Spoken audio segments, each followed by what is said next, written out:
Welcome to రాజహంస TV. నేను మీ శ్రీనివాస్ రెడ్డి. నటుడు జగపతి బాబు గురించి ప్రత్యేకంగా మనం చెప్పనవసరం లేదు. ఆయన 1000 కోట్ల ఆస్తి కోల్పోయాడు.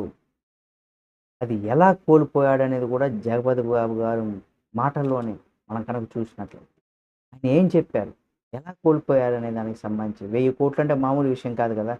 మనకు చాలామందికి రూ. 1,00,00,000 ఉంటేనే కోటీశ్వరుడు అనుకుంటా ఉంటాం. కానీ 1000 కోట్ల రూపాయల ఆస్తి ఎలా కోల్పోయాడనంగానే మనకి చాలామందికి ఆశ్చర్యానికి గురి చేస్తుంది. ప్రముఖ తెలుగు నటుడు జగపతి బాబు గారు ఇటీవల ఇచ్చినటువంటి ఒక ఇంటర్వ్యూలో తన ఆర్థిక విషయాల గురించి కూడా, డబ్బు పట్ల తన వైఖరిని కూడా వివరించారు. సోషల్ మీడియాలో సినీ నటుడు ఆస్తుల వివరాల గురించి జరుగుతున్నటువంటి చర్చల నేపథ్యంలో కూడా ఇక్కడ ఆయన తన ఆర్థిక పరిస్థితిని వెల్లడించారు. తాను డబ్బును కేవలం ఒక సాధనంగా చూస్తానని కూడా చెప్పుకొచ్చారు. అంతేకాకుండా తనకు లెక్కలు, ఆస్తుల వివరాల పట్ల ఎలాంటి ఆసక్తి లేదని కూడా తెలిపారు. అధిక ధనం కంటే కుటుంబం, ఆరోగ్యం, సంతోషం చాలా ముఖ్యమని తన అభిప్రాయాన్ని వ్యక్తం చేశారు జగపతి బాబు గారు. 100%.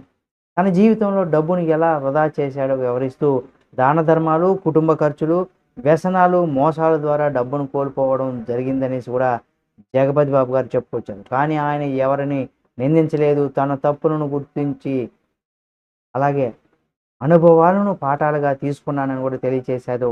అత్యధిక డబ్బు సంపాదించాలనే లక్ష్యం తనకు లేదని, తన కుటుంబానికి జీవితకాలం సరిపడా ధనం ఉంటే చాలు అనేది తన ఆలోచన అని కూడా చెప్పుకొచ్చారు.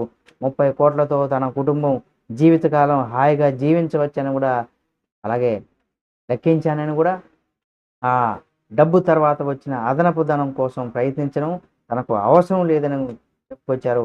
జగపతి బాబు తన నిజాయితీతో అందరినీ ఆకట్టుకున్నారని కూడా చెప్పారు. డబ్బు కంటే జీవితంలో సంతోషం, ప్రశాంతత అనేది కూడా చాలా ముఖ్యమని కూడా ఆయన వివరించారు. అయితే కొందరిలా తన డబ్బును జాగ్రత్త చేసుకుని ఉంటే ఇప్పటికి 1000 కోట్ల రూపాయల ఆస్తి ఉండేదనేసి కూడా ఆయన చెప్పుకొచ్చారు. ఇది 100%. అనేక స్నేహితులు మోసం చేసి తన డబ్బుల్ని కొంత వ్యసనాలకి ఇలాంటివి 100% ప్రతి వారి జీవితంలో వారు ఆర్థికంగా కోట్లలో ఉన్న వాళ్ళు సడన్‌గా రాను రాను వారి పరిస్థితి సాధారణంగా వచ్చిందంటే ఒకటి మోసపోవడం, లేదా వ్యసనాలకు భారీగా అంటే వ్యసనాల బారిన పడడం, ఇలాంటివి అనేకమైనటువంటి కారణాల వల్ల జరుగుతూ ఉంటాయి. ఏదేమైనా ఆయన డబ్బు పట్ల ఆయనకున్నటువంటి విషయాన్ని చాలా స్పష్టంగా అది ప్రతి ఒక్కరం కూడా తెలుసుకోవాల్సినటువంటి విషయాలను కూడా చెప్పుకోవచ్చు. ఈ వీడియో మీకు నచ్చితే లైక్ చేయండి.